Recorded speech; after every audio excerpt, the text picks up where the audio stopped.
This episode is brought to you by ProMensal. One of the most important things we say to people who are having difficulty sleeping is don't stay in bed tossing and turning and, just really being in that trapped in a vicious cycle. It's really important to disrupt that vicious cycle. Welcome to Thriving in Menopause, brought to you by Prevention Magazine. My name is Andrea Duval and I'm the editor of Prevention. Here's a concerning fact. 1 in 4 women will have sleep problems during menopause. If that's you, then this episode is for you. Today, I'm chatting with Moira Junger, who is head of the Sleep Health Foundation. She's a registered health psychologist and has been working in the sleep disorders field for almost 30 years. Welcome, Moira. Hi, Andrea. How are you? I'm great. I got a good night's sleep last night. Oh, good. But it wasn't always the case. I remember personally during perimenopause, I had terrible insomnia and I got very used to getting up at 3 a.m. and dragging a blanket into the living room and staring at the stars. I just couldn't get to sleep. Insomnia, waking multiple times. How common is this? And why is this worse during perimenopause? Yeah, really good questions. And it's very common. Sometimes it's the first time that the woman has ever had sleep problems. More than half the women would experience this, and it's difficult during menopause because the disruption that happens with the estrogen drop, the drop in estrogen and the drop in disruption in other hormones, it just means that our body is going through a huge amount of disruption. There's also the temperature changes, the night sweats and being hot. Yeah, I wanted to ask you about that because it's one of the big cliches about menopause, isn't it? That hot flushes and night sweats, where women wake up in a hot, sweaty mess. What causes this? I mean, you're asleep, you're at a comfortable temperature, you're dreaming away. Why does this sudden eruption happen? Yeah, well, it can happen during the day as well, as you'd be aware. There's a lot of activity happening during sleep and changing in sleep state. Like sometimes there's light sleep, deep sleep, REM sleep. There's all these complex things that happen with our, the brain is actually working overtime. The muscles are sort of switched on, then they're switched off during REM. There's a whole lot of stuff that's changing. There's respiratory changes. Sometimes we're more likely to snore on our back. So we're heating up the body quite a lot. And so with that, with the menopausal changes, the night sweats are just a bit of a perfect storm, if you like, that's more likely to happen at night. So it's a really difficult thing. Not all women experience it, but it seems that most women do. Like certainly it's a really common tale. So I like what you talked about before, that that you used to just you just get up and at 3 a.m. and take your blanket out to the couch and stare at the moon or whatever you do. And it's really good intuition that you had, because one of the most important things we say to people who are having difficulty sleeping is don't stay in bed tossing and turning and just really being in that trapped in a vicious cycle. It's really important to disrupt that vicious cycle, and have a really simple rule of thumb. And this is nothing to do with menopause, just in general, poor sleep in general. If you're not sleeping in your bed very well, and particularly if you're not sleepy, if you feel quite alert and quite frustrated, the rule of thumb is you have to get up out of bed, go out to a quiet area, just wait to do something in the dark, unstimulating. Don't do housework, don't put the lights on, don't do computer work, but do something that's quite calming, relaxing, and wait for the sleepiness and the tiredness to return. And that might happen a couple of times throughout the night, but it's a really important thing that can strengthen our association, knowing that bed is just for sleep, and that's where we have a really positive association with bed. Because what can happen, as you might be aware, Andrea, people with longer term or even short term sleep problems, if it might even just be a few weeks, and you start dreading the night, or you start losing your confidence, you start getting really frustrated about it all. So it's a nice rule of thumb to just have, it's called classical conditioning. It's from, the 100 years ago when Pavlov's dog, Professor Pavlov did his experiment. And, we realised that the dogs would start salivating to the sound of the bell with or without food. So the bell became this conditioned response. And so similarly with bed and sleeplessness, we realise that we need to have a really strong conditioned response, that the bed is just where we sleep, and the bed is not for where we're upset, where we're frustrated, where we're that's sweating really it out. interesting. So Yeah. you don't want to turn bed into a kind of stress trigger in a way, because I know Yes. from talking with girlfriends that it becomes a thing where they're so dreading it that they actually they delay going to bed. Yes. And Yes. suddenly, Yes. what do you mean you're not going to bed until 1 a.m.? It's because there's all of these negative associations with lying Yes. down. Absolutely. So that's why it's such a good opportunity to speak more broadly to this, because not everyone finds themselves needing to go and see a psychologist about their sleep. In fact, I mean, it's expensive, there's wait lists, you think, I can't, haven't got time to do that. And so it's good to have these broad general messages for the general public who are going through really common things. And so it's the best thing I'd ever teach you is that there's the rule of thumb of don't lie in bed awake for more than what feels like 20 or 30 minutes. And that's at the start of the sleep period, in the middle of the night, in the wee hours. I mean, unless you're just really happy in your holidays and you're just happy to lounge around. But in terms of if you're attempting to sleep or wanting to sleep, you shouldn't really be lying there for what feels like 20 or 30 minutes. And I say what feels like because the really important thing for everyone to learn is to not resist the temptation to look at the time too much. Like, don't have a clock. In the old days, like I worked in the sleep field in the 90s when we used to talk about, the bed, what are they, those digital clocks that were beside the bed displaying the time. Yeah. No one had a phone next to their bed, or they had a phone, but it wasn't a computer phone. It was a little probably wasn't it was just charged out in the kitchen or something. And so resist the time. We used to say, put a T-shirt over the clock or turn the clock around, because it really is counterintuitive. It doesn't really do anything except make you more upset, more frustrated, start calculating how much you've lost or how much you've got left. Or it's just a really good idea to not really buy into what time it might be, just to realise that, well, my alarm hasn't gone off. I assume it's the middle of the night. It's just a psychological trick to try and reduce your frustration, try and accept that, particularly if it's menopausal, sort of hot flushes and you're in a sweat, that's why you're awake. There's not much we can do about it. Like some people end up going, under medical advice, go on to HRT, hormone replacement therapy. It's something we can reduce the night sweats and the hot sweats a little bit, perhaps by being as fit as we can be, like, not carrying as much weight.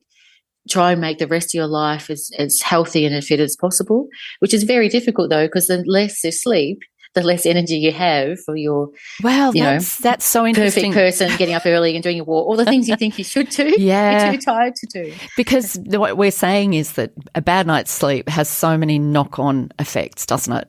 The next day. Yes, absolutely. Well, that's why I'm sort of sensitive to working in this field and being, passionate about educating people about it, because I think your worldview changes enormously if you don't sleep well, and you can fit, and it's actually your energy, your alertness, your cognitive abilities, just even your mood regulation, your safety too. You're more risk of accidents and things, and then of course longer term. Poorer sleep over a longer period of time is associated with increased risk of certain chronic health conditions.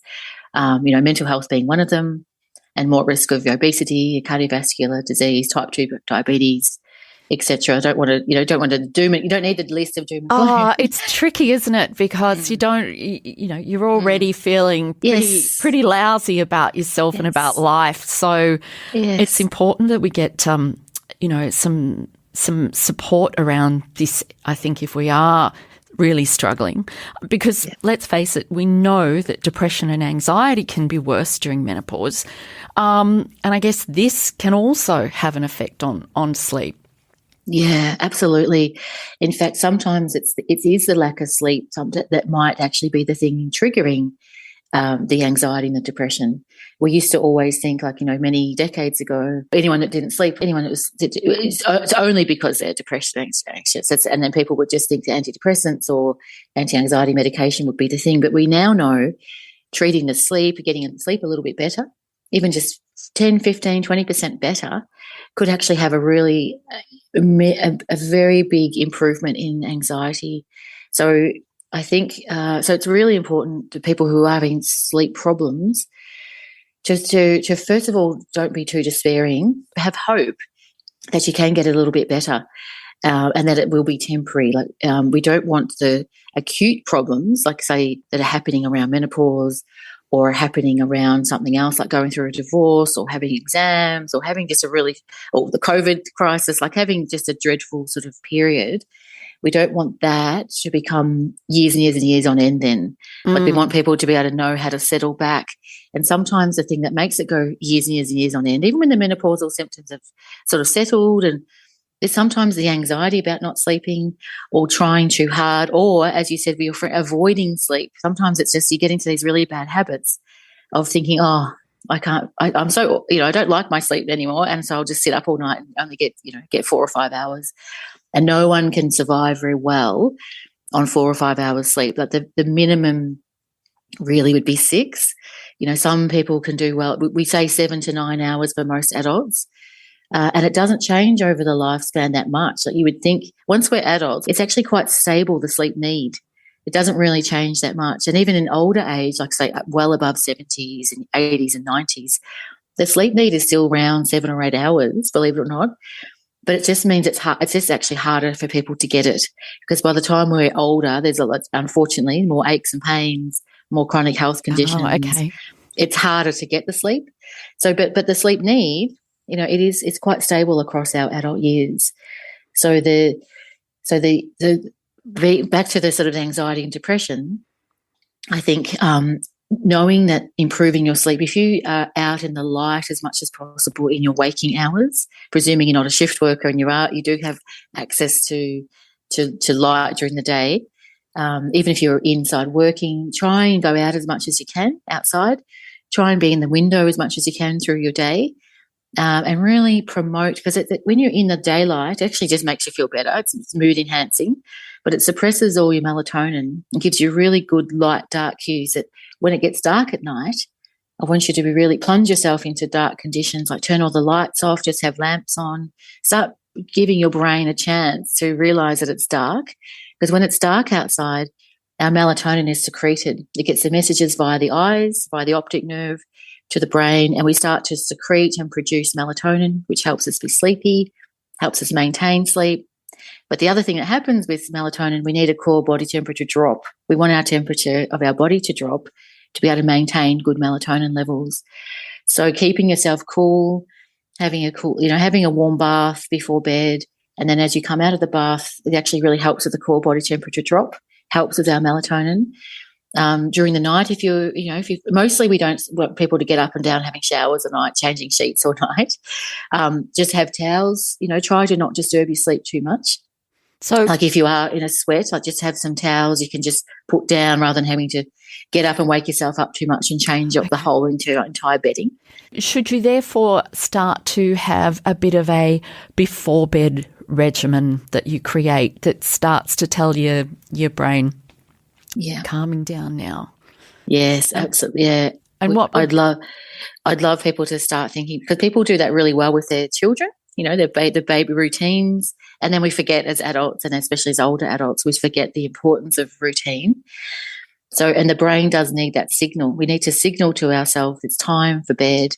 So the part of it is the lighting, making sure you put yourself in dim lighting, making sure that you're able to have ticked off your to-do list. Like even the things that you haven't done, you think, oh, I'll carry them straight over. I think, well, I've run out of daytime. If it's 8 p.m, it's like, well, the day's done. I need to start thinking about giving myself an hour or two of wind down, of calming. So it can be TV. Funnily enough, it can be a device. It could be, it could be Facebook for someone, or it could be, if that's relaxing for you, it could, whatever it is that's relaxing, that's not stimulating, not stressful, and not work related, where you're sort of switching on all the parts of the brain that meant to be sort of going to sleep.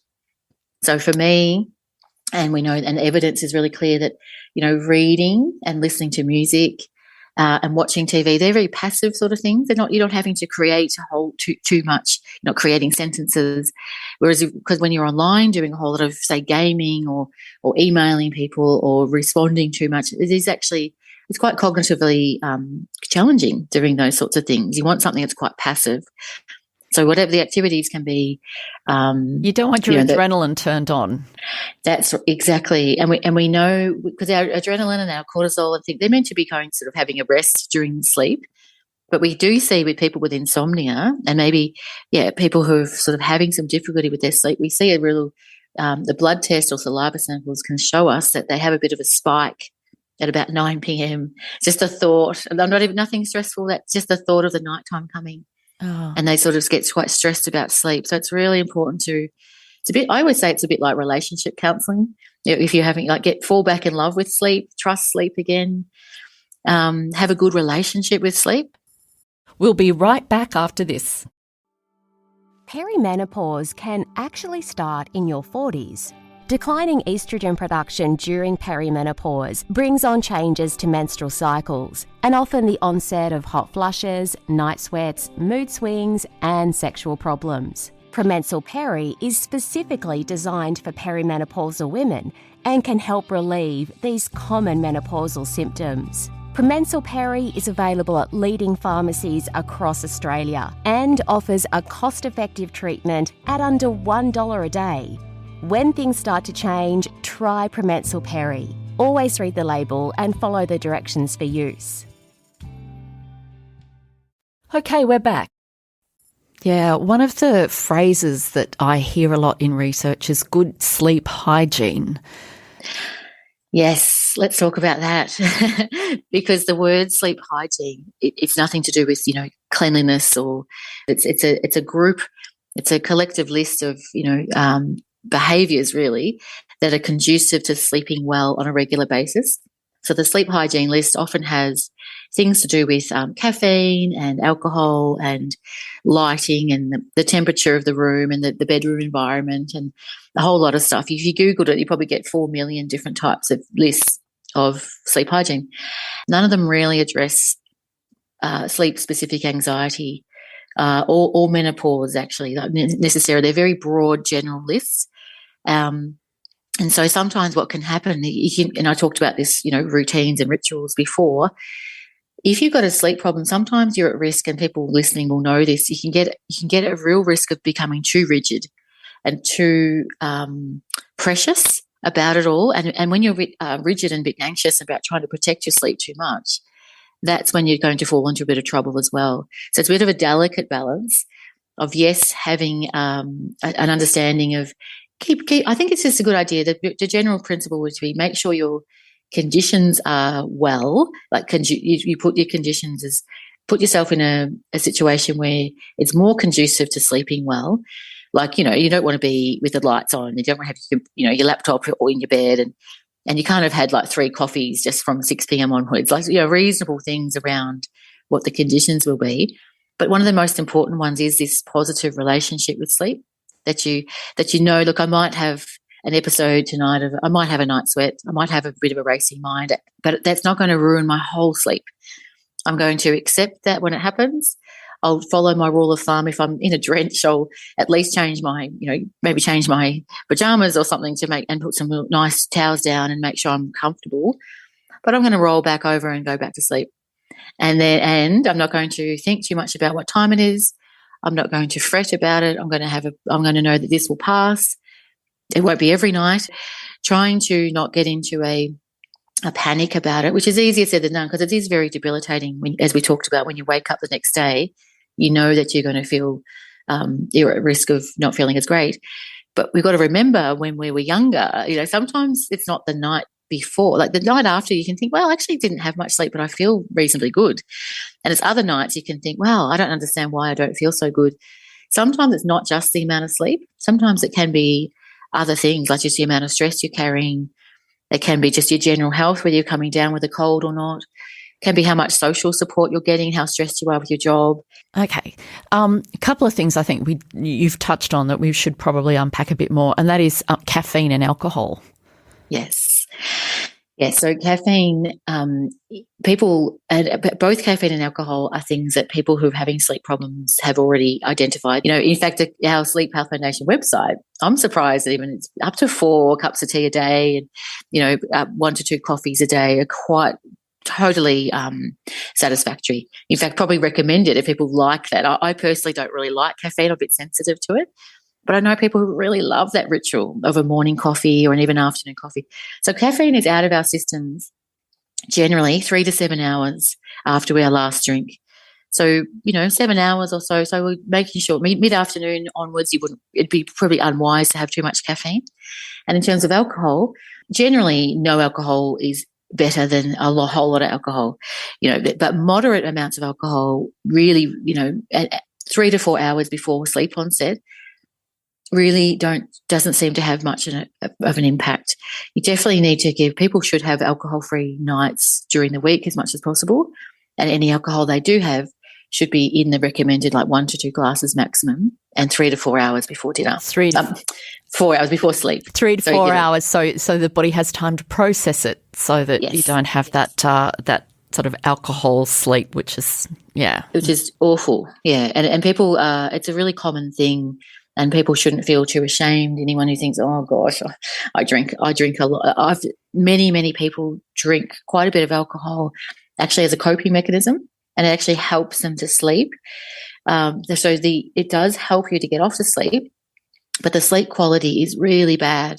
Like the disruption to sleep and the dreaming that you can have, it's really quite bizarre. And you wake up feeling dehydrated. You don't get good quality sleep at all.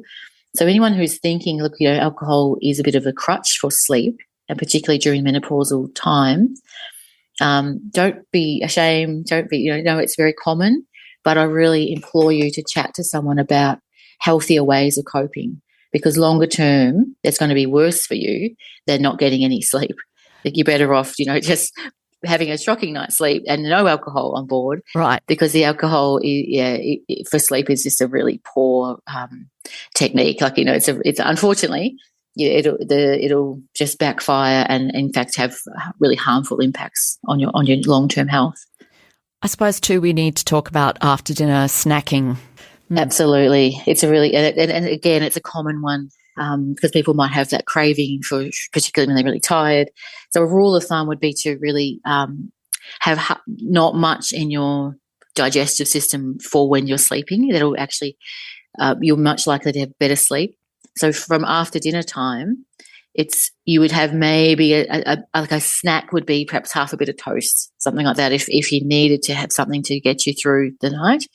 Any more than that, it actually, the digestion that's required during sleep, it just disrupts things further. It's very good research to show that sleep quality is improved without too much food on board. I think so. Don't be starving yourself, but certainly don't be feasting before bed. The other thing I wanted to ask you too was the window between dinner and bed. In our busy world, it can be very easy to kind of end up eating quite late. And 45 minutes later, you're in bed staring at the ceiling. Yes. Yeah, exactly. And not to be too prescriptive, but ideally a few hours is better. It is a healthier for your digestion and for lying down and for the body to not be wanting food. Because that's the thing, if it's too close, I would encourage people to have finished eating by 8 p.m., eating and drinking, and that their sleep onset would be, a couple of hours, 2 to 3 hours after that is for an ideal situation. No, but having said that, that's not every single person listening. It might be depend on your shifts you're doing and all sorts, that's just a general rule of thumb, 2 to 3 hours before, stop eating and drinking before sleep. And the caveat would be if you felt like, I'm really hungry, like half a bit of toast or something, a tiny snack. Okay. So I wonder, Moira, what sort of therapies, treatments, advice do you give that we possibly haven't touched on already in our chat today? We would have 5 major principles that I'll try not to be too long. But having the making sure that you understand your body clock, understand that, which we touched on a little bit, the importance of the light-dark cycle is super important. It's very important to understand too that to be sleepy enough, to make sure the basics of don't jump into bed at, say, 9:30 because you think, I want to maximize my opportunity for sleep, because I've heard it's important. You've got to go with where your body clock's at. And if you're not tired and sleepy, for goodness sake, don't go into bed no matter what the clock says, because you actually have to be tired and sleepy enough. And for an 8-hour sleeper, you need to have about, say, 16 hours of wake drive. Like, you've got to be awake for 16 hours straight or so to earn the 8 hours of sleep. So don't jump in too early, so they're the major. And then the other principles are making sure that you minimize internal disruption. So that can be, food, alcohol, caffeine, racing mind, a whole range of stuff. Make sure you've got strategies, like people are quite mature with their life and they've coped with a lot of stuff. Make sure you have strategies for coping with those things too. Minimize external disruptions, which would be the pets, the children, the noise, the blinds, the neighbour. Maybe you need earplugs for that snoring partner. So trying to work out ways to minimise the external disruptions. And then the final one, the fifth principle, would be this positive, which I've touched on before too, that develop a positive attitude to sleep, and that's twofold. That's for people who maybe don't know sleep's important and, I'll sleep when I'm dead and whatever, I don't really mind. But to know that sleep is a really important part of your health, which I think people know that now. But the other part of that positive attitude is, if you're not sleeping well and you think you're a terrible sleeper and you've almost given up, or, don't try to really get positive about it and think, I think I can probably get it a little bit better. It won't be perfect. It won't be like it was when I was, a teenager. If it was good then, I'm not going to have knockout sleep, but I can probably improve it quite a bit to be at a really healthy level. So that's that final principle that I would say, that folks, particularly women with menopause who are having shocking sleep, to just make the most of get what you can when you can. Some nights will be better than others. Seek professional support if it's really significantly impairing your daytime functioning and quality of life. There's plenty of people we can talk to, a trusted. I'd start with your GP, and not everyone will need other health professionals, because go and look at self-help advice on, there's the Sleep Health Foundation website, Jean Hale's for Women's Health website. They've got great stuff around sleep. All right, there's one thing that we haven't sort of discussed. Menopause is a very difficult time in any relationship. If you're experiencing night sweats and you're tossing and turning, it can cause all sorts of friction in the relationship. So if there's two of you in the bed, what particular tips and strategies can you advise? Yeah, it's a really big topic. I would think that wherever possible to have different, if you do want to stay in the same bed, it's important to both of you, because that's another choice, of course, to perhaps, if there was the luxury of a different bed some of the nights of the week, if both partners were okay with that, just to maximise sleep.